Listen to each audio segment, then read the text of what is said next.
Pernah kepikiran enggak, kenapa banyak orang Tionghoa di Indonesia bisa sukses besar, padahal mulainya dari nol?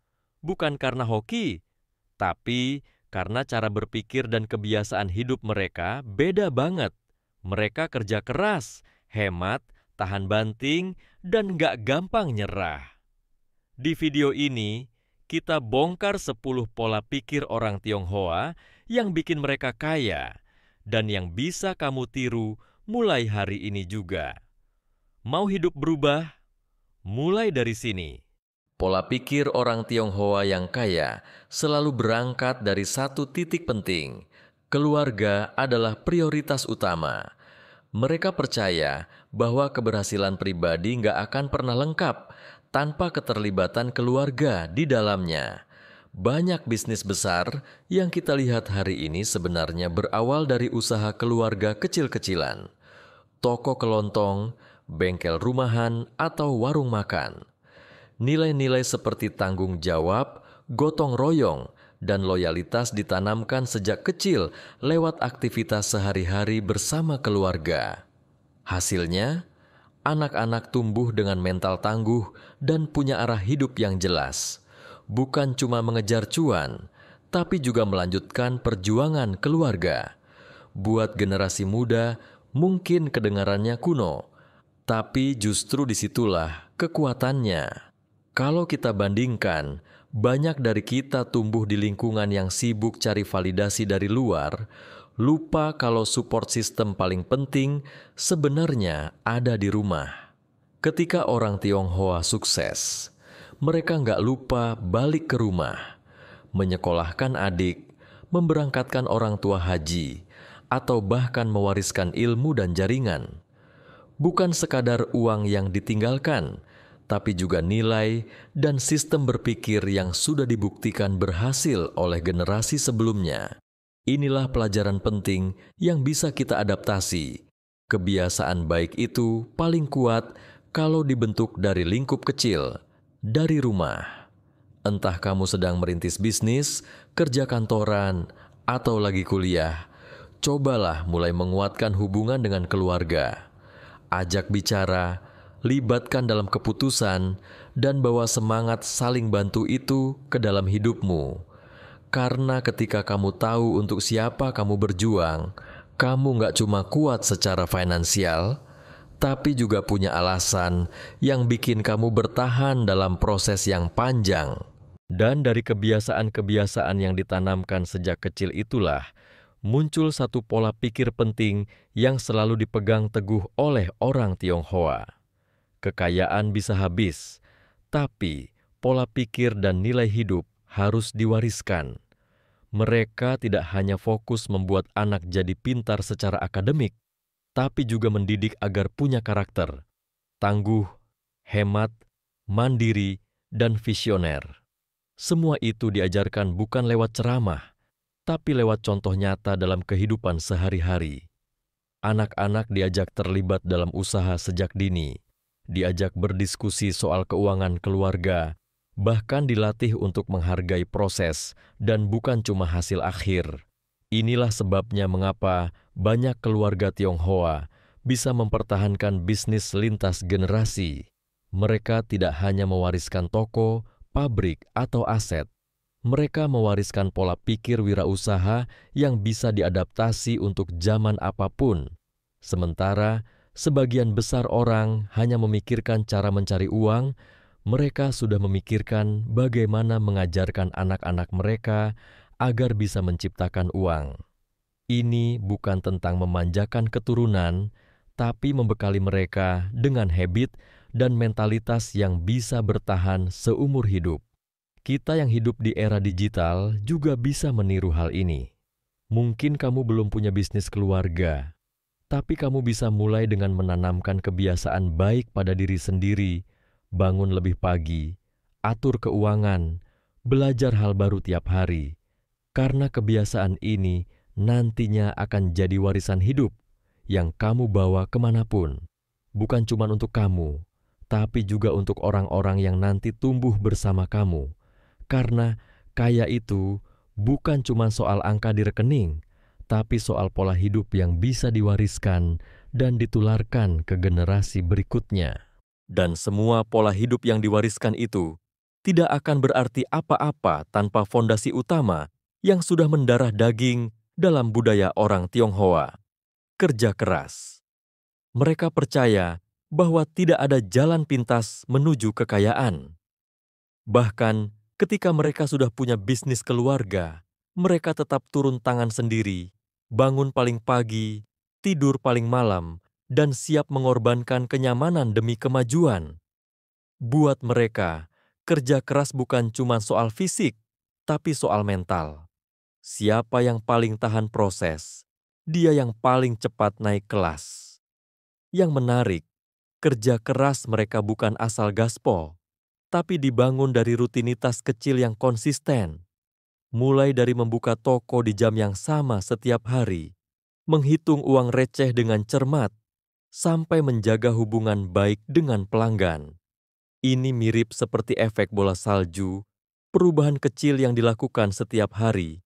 Jika diulang terus-menerus, akan menciptakan hasil besar. Jadi, bukan semata-mata siapa yang paling berbakat, tapi siapa yang paling konsisten dan disiplin dalam menjalankan kebiasaan baik setiap harinya.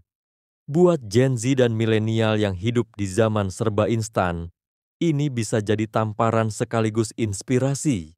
Kadang kita terlalu fokus pada hasil besar, padahal kuncinya justru ada di progres kecil yang terlihat sepele. Kerja keras itu bukan cuma tentang lembur atau overwork, tapi tentang menjaga ritme harian yang sehat dan produktif.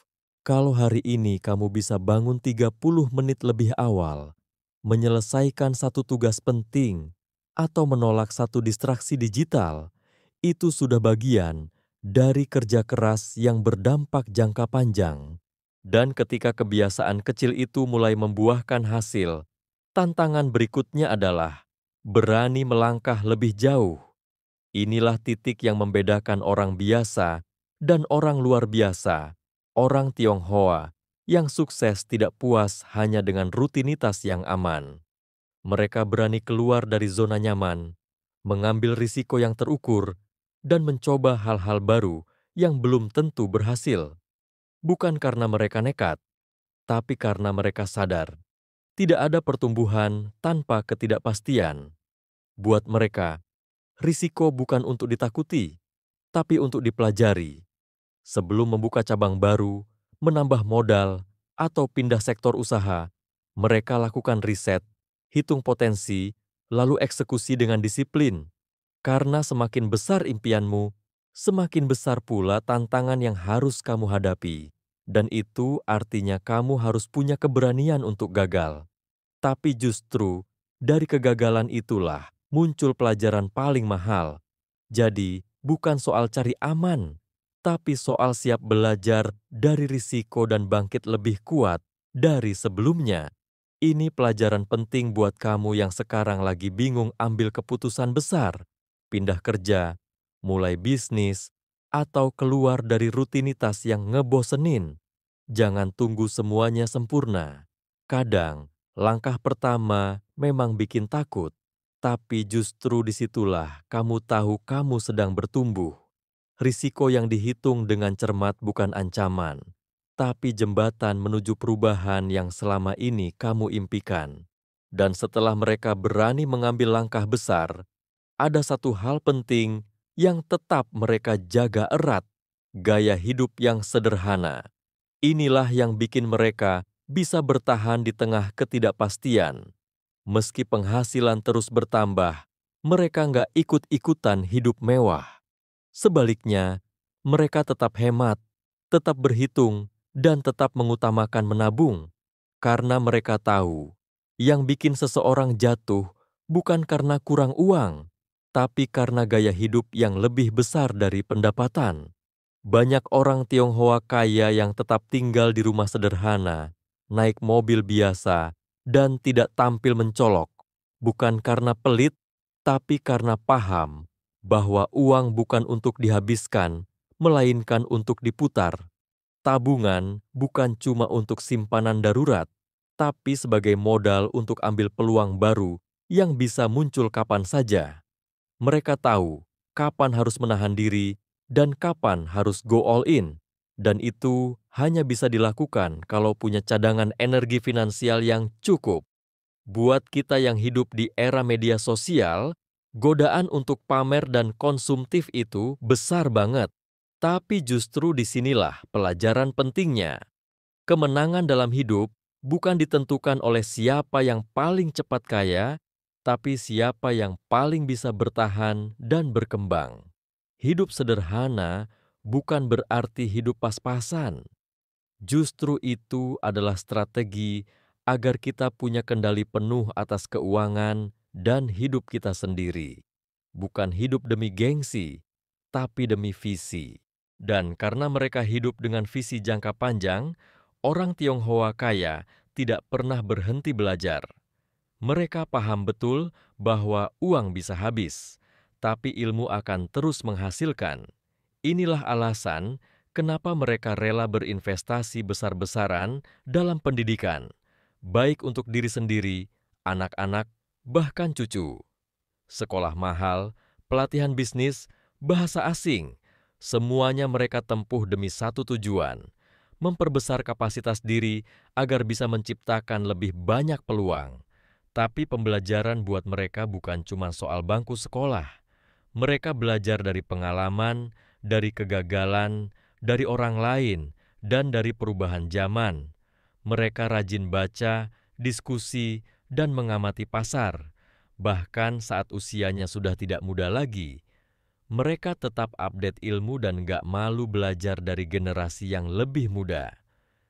Karena mereka percaya, selama dunia terus berubah, maka kemampuan beradaptasi adalah aset paling berharga, dan hanya orang yang terus belajar yang bisa bertahan dan menang. Pelajaran buat kita jelas, berhenti belajar, seripanku berhenti berkembang. Dunia digital bergerak cepat, teknologi makin canggih, dan persaingan makin kompleks. Kalau kamu nggak upgrade diri, kamu akan tergilas oleh waktu. Jadi mulai sekarang, jadikan belajar itu kebiasaan harian. Bisa dari buku, video, podcast, mentoring, apapun asal konsisten. Karena ilmu bukan cuma membuka pintu rezeki, tapi juga membentuk cara berpikir yang bikin kamu makin percaya diri dalam menghadapi hidup. Dan ketika pengetahuan sudah makin luas, orang Tionghoa yang kaya tidak hanya fokus pada satu sumber pendapatan. Mereka tahu, kecerdasan finansial bukan hanya soal menghasilkan uang, tapi juga soal mengelolanya dengan bijak. Salah satu prinsip yang mereka pegang teguh adalah diversifikasi. Jangan bertumpu pada satu jenis bisnis, satu produk, atau satu instrumen keuangan saja. Mereka paham betul bahwa dunia bisa berubah dalam semalam, dan cara terbaik untuk bertahan adalah dengan menyebar risiko. Itulah sebabnya kamu akan sering menemui mereka punya beberapa jenis usaha. Toko sembako di satu sisi, properti di sisi lain, saham atau logam mulia sebagai cadangan. Bahkan ketika satu sektor bisnis mereka goyah, yang lain bisa menopang. Ini bukan soal serakah, tapi soal strategi bertahan jangka panjang. Bagi mereka, investasi itu seperti pohon, harus ditanam di beberapa lahan agar saat satu lahan kering, yang lain tetap bisa tumbuh. Ini penting banget buat kamu yang baru mulai menata keuangan. Jangan hanya andalkan satu gaji atau satu produk jualan. Cobalah mulai cari peluang lain, mungkin bisnis sampingan, investasi kecil-kecilan, atau belajar skill baru yang bisa dimonetisasi. Karena keamanan finansial datang bukan dari besar kecilnya penghasilan, tapi dari seberapa pintar kamu membagi dan mengembangkan penghasilan itu. Dan semakin cepat kamu belajar diversifikasi, semakin kuat pondasi keuanganmu di masa depan. Dan dari upaya diversifikasi itulah, mereka semakin menyadari bahwa kekuatan finansial tak hanya dibangun dari modal uang, tapi juga dari modal hubungan. Orang Tionghoa yang kaya sangat memahami pentingnya jaringan sosial, bukan sekadar kenalan, tapi hubungan yang dijaga dengan niat baik, loyalitas, dan win-win mindset. Mereka tahu banyak peluang besar muncul bukan dari iklan atau pencarian online, tapi dari obrolan santai, pertemuan bisnis, atau bahkan makan malam keluarga. Jaringan yang mereka bangun tidak dibatasi oleh etnis atau status. Mereka terbuka menjalin kerja sama lintas komunitas, membangun reputasi melalui integritas, dan menghargai relasi jangka panjang. Di komunitas mereka, rekomendasi satu orang bisa membuka pintu ke banyak peluang baru. Maka tak heran, saat mereka memulai bisnis baru, mereka tidak pernah benar-benar mulai dari nol, karena mereka punya jembatan yang sudah mereka bangun jauh sebelum peluang itu datang. Buat kita, ini jadi pengingat bahwa kamu tidak harus jadi ekstrovert untuk punya jaringan kuat. Kamu hanya perlu tulus, konsisten, dan siap memberi sebelum meminta. Mulailah dari lingkungan terdekat, teman kuliah, rekan kerja, komunitas online, mentor. Perluas relasi bukan dengan niat numpang tenar, tapi dengan semangat kolaborasi. Karena di zaman sekarang, bukan cuma produk yang menentukan sukses, tapi siapa yang tahu kamu, siapa yang percaya kamu, dan siapa yang bersedia jalan bareng kamu. Dan dari jaringan yang terus tumbuh itu, mereka juga belajar satu nilai yang sangat penting. Proses sukses itu jarang mulus. Dan kegagalan bukan akhir, tapi bagian dari peta jalan. Orang Tionghoa yang kaya memiliki mentalitas pantang menyerah yang luar biasa. Mereka tidak menghitung seberapa sering mereka jatuh, tapi seberapa cepat mereka bangkit. Buat mereka, rugi itu wajar, ditipu itu pernah, ditolak itu biasa. Tapi menyerah, itu yang tidak ada dalam kamus mereka. Kegigihan ini bukan datang dari motivasi sesaat, tapi dari keyakinan jangka panjang. Mereka percaya bahwa setiap kegagalan membawa pelajaran yang tidak bisa dibeli. Maka ketika bisnis sepi, mereka tidak kabur. Ketika produk ditolak, mereka evaluasi. Ketika kondisi berubah, mereka beradaptasi. Sikap ini yang membuat mereka terus bertumbuh di tengah krisis. Bahkan ketika banyak orang lain memilih mundur. Buat kamu yang mungkin sekarang lagi down, ingat ini baik-baik. Gagal bukan berarti kamu bodoh, lemah, atau nggak berbakat. Gagal berarti kamu sedang belajar sesuatu yang besar. Setiap orang sukses pernah merasa mau nyerah. Bedanya, mereka nggak benar-benar berhenti. Jadi kalau sekarang kamu jatuh, jangan buru-buru bilang, "Udah, gue nyerah." Mungkin ini justru babak penting yang akan menentukan arah hidupmu ke depan. Dan justru karena mereka tidak mudah menyerah, mereka mampu melihat peluang bahkan dari hal-hal yang tampak kecil dan sepele. Banyak orang Tionghoa yang kaya hari ini memulai dari bisnis sederhana, jualan makanan, buka warung kecil, servis motor, atau dagang barang di pasar. Tapi yang membuat mereka berbeda adalah cara mereka memandang usaha kecil, bukan sebagai jalan buntu, tapi sebagai starting point yang penuh potensi kalau dikelola dengan serius dan penuh inovasi. Mereka tidak menunggu punya modal besar untuk mulai. Mereka mulai dari apa yang ada dengan apa yang bisa, dan fokus pada pelayanan, kualitas, dan konsistensi. Pelanggan sedikit tetap dilayani maksimal, untung kecil tetap dicatat dan diputar. Dan pelan-pelan, bisnis kecil itu tumbuh jadi besar. Mereka paham bahwa bisnis bukan soal seberapa keren idenya, tapi seberapa tekun dijalankan. Bahkan dari jualan bakso pun bisa lahir restoran besar. Kalau kamu tahu cara merawat dan mengembangkannya. Ini pelajaran berharga buat kamu yang mungkin merasa bisnis gue kecil banget atau ide gue nggak spesial. Faktanya, yang bikin bisnis berhasil bukan ukurannya, tapi komitmennya.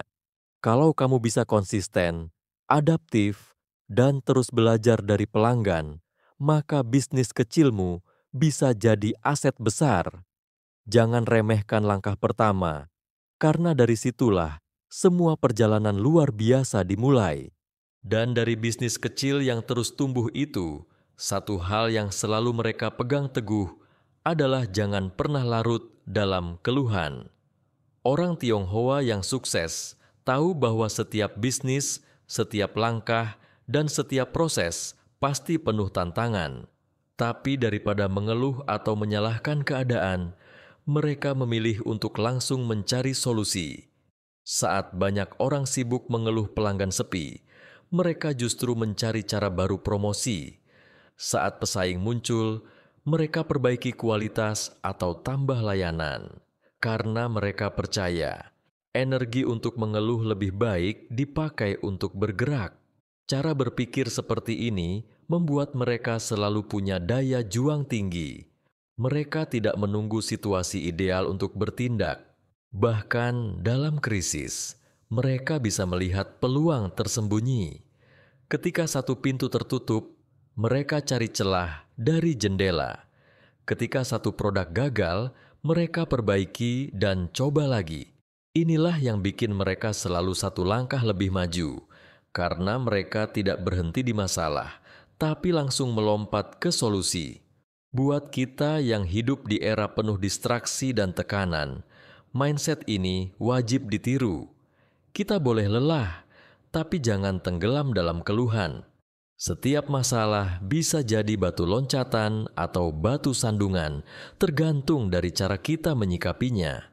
Jadi lain kali kamu menghadapi masalah besar, coba hentikan sejenak keluhanmu, tarik napas, dan tanya satu hal. Apa langkah kecil pertama yang bisa aku ambil hari ini? Jawaban dari pertanyaan itulah yang akan mengubah nasibmu. Dan setelah semua solusi dijalankan, setelah bisnis dibangun dari kecil, jatuh bangun dilewati, dan masalah demi masalah berhasil ditaklukkan, orang Tionghoa yang benar-benar kaya tidak lagi melihat kekayaan hanya sebagai hasil, tapi sebagai bagian dari identitas. Bagi mereka, menjadi kaya bukan sekadar angka di rekening atau properti yang dimiliki, tapi cara hidup, cara berpikir, dan cara bertindak. Kekayaan sejati bukan soal apa yang kamu punya, tapi siapa dirimu ketika semua itu diuji. Mereka menjadi pribadi yang disiplin, bertanggung jawab, berpikir jangka panjang, dan tidak gampang tergoda gaya hidup palsu. Mereka punya karakter kuat yang konsisten, bahkan saat kondisi sedang sulit. Karena itulah, mereka bisa membangun sesuatu yang bertahan lintas generasi. Mereka bukan hanya mencetak uang, tapi membentuk fondasi hidup yang kokoh, yang bisa diwariskan, diteladani, dan dibanggakan. Dan disinilah letak inti dari semuanya. Jika kamu ingin jadi orang kaya yang sesungguhnya, jangan hanya mengejar hasilnya, bangun karakternya. Jadikan kebiasaan baik sebagai gaya hidup. Jadikan tanggung jawab, ketekunan, dan sikap positif sebagai bagian dari dirimu, bukan hanya strategi sesaat. Karena ketika kamu sudah terbentuk sebagai pribadi yang layak kaya, kekayaan akan datang sebagai efek samping yang tak terhindarkan.